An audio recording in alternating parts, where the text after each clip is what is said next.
திண்டுக்கல் மாவட்டம் கொடைரோடு அருகே நள்ளிரவில் முன்விரோதம் காரணமாக வழக்கறிஞர் வீட்டில் 2 இளைஞர்கள் பெட்ரோல் குண்டு வீசிய சம்பவம் அதிர்ச்சியை ஏற்படுத்தியுள்ளது. கொடைரோடு அருகே உள்ள ஜல்லிப்பட்டியைச் சேர்ந்த வழக்கறிஞர் முத்துராமலிங்கத்திற்கும் அதே பகுதியைச் சேர்ந்த விஜய் மற்றும் கலைஞர் என்கிற இளைஞர்களுக்கும் இடையே கடந்த 2 மாதங்களுக்கு முன்பு தகராறு ஏற்பட்டுள்ளது. கடந்த சில தினங்களுக்கு முன்பு இளைஞர்கள் தன்னை மிரட்டியதாக முத்துராமலிங்கம் காவல் நிலையத்தில் புகார் அளித்திருந்தார். இந்த நிலையில் நள்ளிரவில் வழக்கறிஞரின் வீட்டின் முன்பு இளைஞர்கள் பெட்ரோல் வெடிகுண்டுகளை வீசியதாக கூறப்படுகிறது.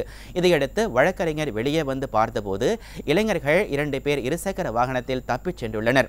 இதையடுத்து போலீசார் வழக்கு பதிவு செய்து தப்பி ஓடிய 2 இளைஞர்களையும் வலை வீசி தேடி வருகின்றனர். விடியா ஆட்சியில் புகார் அளித்தும் காவல்துறை நடவடிக்கை எடுக்காததால் இதுபோன்ற அசம்பாவிதங்கள் நடைபெறுவதாக பொதுமக்கள் குற்றம் சாட்டியுள்ளனர்.